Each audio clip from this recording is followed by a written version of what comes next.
illustrates what's coming and why corporate power and privilege is so committed to this. Here's one example of the kind of thing we might look forward to. There are many. The province of Ontario, there is a so-called free trade agreement between Canada and the United States. The province of Ontario, in Ontario, legislation was proposed to institute a no-fault publicly funded insurance plan for auto insurance. That would be much cheaper and much more efficient than the current privately supported plan. The situation is analogous to the health system. It would be a system like the health system.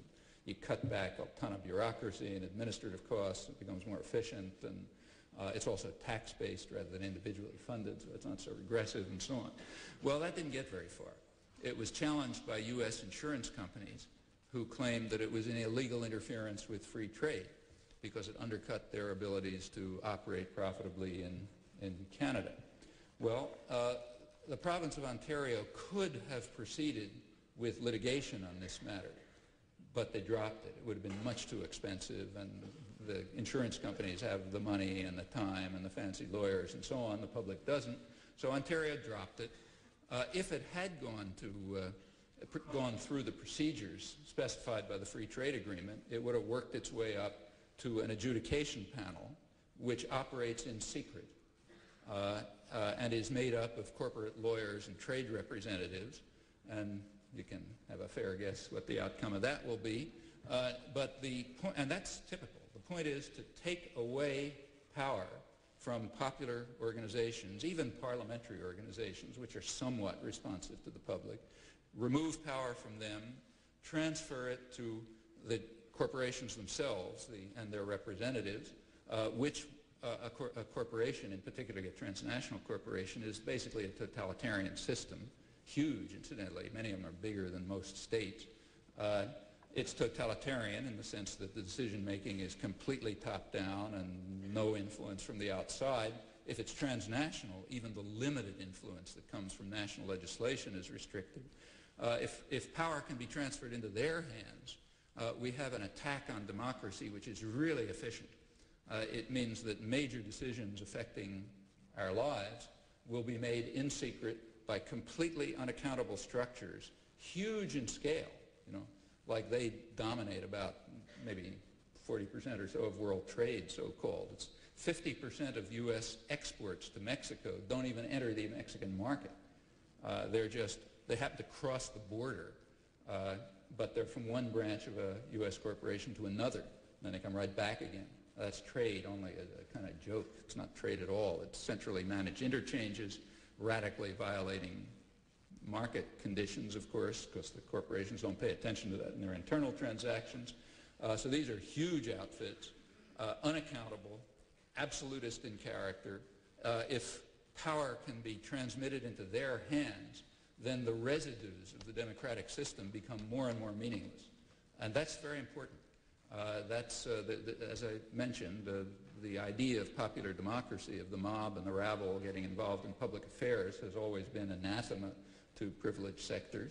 And here we have new opportunities for putting an end to this heresy forever while maintaining formal procedures, like you go every once in a while to, push a lever here and there.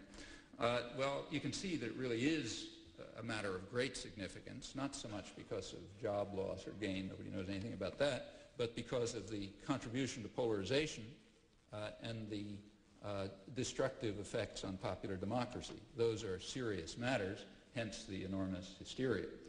I might say that the next major achievement of the Clinton administration, the one which we could have talked about if this talk was a little later, namely the health plan, has pretty much the same properties. The range of health plans considered in the United States, ranging from Clinton's managed care over to several options further to the right, they have two crucial properties which are required for a system, for a society that is business run, and business run by a highly class conscious and very powerful business community. One, they're all radically regressive. Unlike every other industrial society, all the plans being considered here are soak the poor plans. A tax-based plan, for example, is as progressive as a tax system. A wage-based plan, at least, you pay more if you get higher wages. Not very progressive, but, at least not flat. The U.S. plans all are flat. In fact, it's probably going to turn out that the CEO pays less than the guy who empties his wastebasket because he has fancier lawyers to figure out how to get tax deductions and so on. So these are, at best, absolutely flat, meaning radically regressive plans, soak the poor plans of a kind unknown in other industrial societies.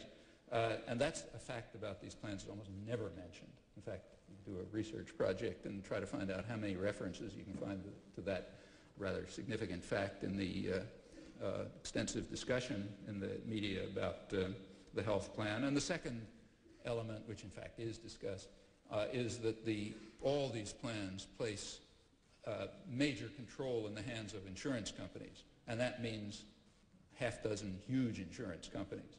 Hillary Clinton was on television a couple of weeks ago denouncing insurance companies, but if you looked closely, you'll notice that the insurance companies that she was denouncing were the small insurance companies, the ones that are going to be wiped out by these plans. The big insurance companies were notably quiet, kind of applauding quietly in the background, because they're the ones who are going to be the gainers. Incidentally, the Wall Street Journal noticed this and pointed out that Clinton is typical of Democrats in that his real commitments are to big business, not to the entire business community. In this respect, the Democrats are somewhat different from the Republicans, who are just the business party, but the Democrats have a kind of more nuanced attitude toward the business community. This is one of the numerous respects in which they mention that Clinton is a particularly good friend to big business. That's the health program. Notice again, it's going to have the same kinds of social effects as well. And of course, to have the insurance companies run it means that the public pays the enormous costs of an insurance company-based program. That means folks like us are going to pay for the big executive salaries, like the $23 million annual salary of the CEO of Aetna. They'll pay for the profits of the insurance companies, which are enormous, pay for their advertising costs, which are enormous, and all the other corporate prerogatives. And they'll also pay the huge administrative costs, because the insurance companies are going to make very sure that they micromanage doctors to guarantee that they don't give any more health care than the companies can possibly get away with. And then the government's going to have another big bureaucracy monitoring the insurance companies to, just so they don't totally run away with the store. And all of that is going to be costs added on. And those are all required for the health care system. Well, what about public opinion on all these matters? That's interesting. In the case of NAFTA, in all three countries, United States, Mexico, and Canada, public opinion was opposed. It's interesting, in Canada, overwhelmingly opposed. In the United States, it was running pretty steadily at about 60% opposition among the part of the public who had a point of view, which is kind of intriguing, since the propaganda was about 100% in favor, and in fact enthusiastically in favor. In Mexico, the latest polls that were taken showed 47% pro-NAFTA. I don't exactly know what the polls mean, like how much did they poll peasants and unemployed workers and so on. Anyway, general opposition in all three countries. In the health care, it's exactly the same. Polls have been taken on health in the United States for about 40 years now, and one consistent feature of them is that either absolute majorities or considerable pluralities have been in favor of the kind of health care system that you have in every other industrial country. Some version of a national health care system, either tax-based or something similar. The latest polls are running about 60 or 70% in favor of that, although it's off the agenda. All discussion is about other proposals. Now, sometimes in paragraph 26, you'll see a reference to the fact that the public is in favor of what's here called a Canadian-style plan, basically the kind they have elsewhere. But there's a technical term to eliminate this irrelevance. It's called politically unrealistic.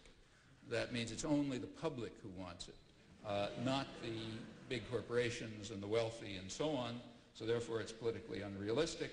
and therefore off the spectrum. It's only advocated by that crude, threatening mob, the ignorant and meddlesome outsiders and so on.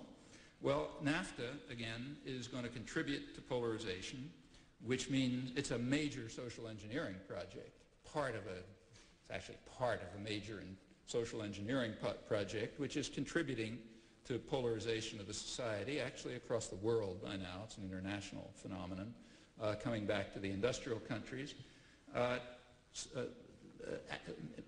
This marginalization of large sectors, possibly even a majority of the population, has consequences. It leads to social disintegration, to breakdown of social,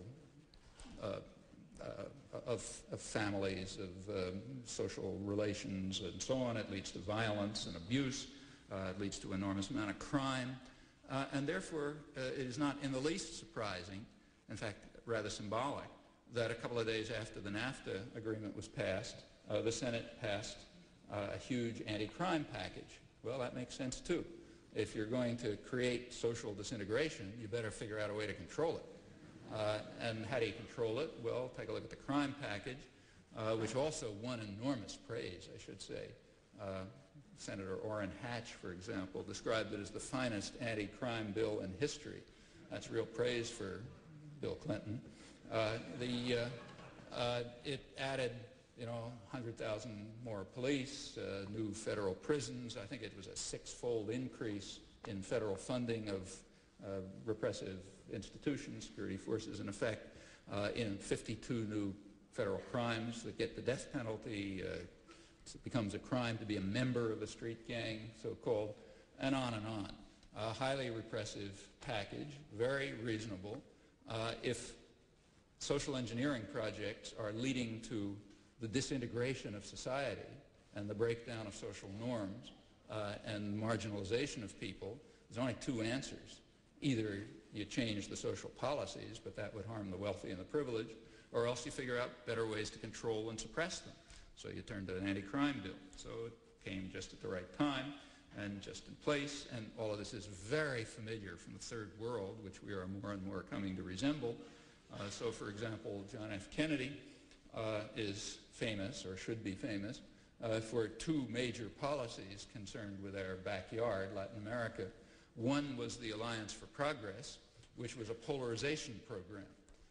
It led to economic miracles, meaning increasing GNP, gross national product, and agro-export, and simultaneously increasing malnutrition and starvation and suffering and so on. So split into benefits for the wealthy and suffering for the vast majority.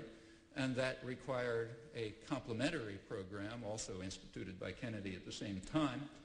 In 1962, the Kennedy administration made a historic decision, a decision of major importance. It shifted the mission of the Latin American military. We're powerful enough to do that. It shifted the mission of the Latin American military from hemispheric defense, holdover from the Second World War, to internal security, meaning war against your own population. And that was a necessary corollary to Alliance for Progress style development programs. That set off a huge wave of repression throughout the hemisphere.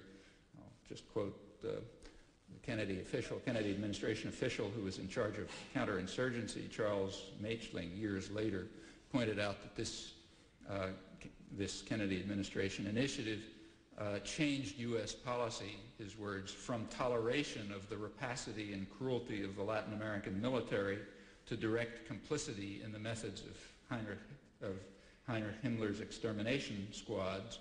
And indeed, that's one of Kennedy's lasting contributions, and rather typical of Camelot, I should say, and a kind of a vicious, particularly vicious analog of the domestic counterpart that we're now seeing enacted, the logic being essentially the same. Well, again, that got great praise. Let's quickly go back to the announcement of the vision back in late September. Again, highly praised, headlines like Vision of Foreign Policy Revised and so on. In late September, there were three major The announcement of the vision had three major components. There was a White House intervention panel. There was a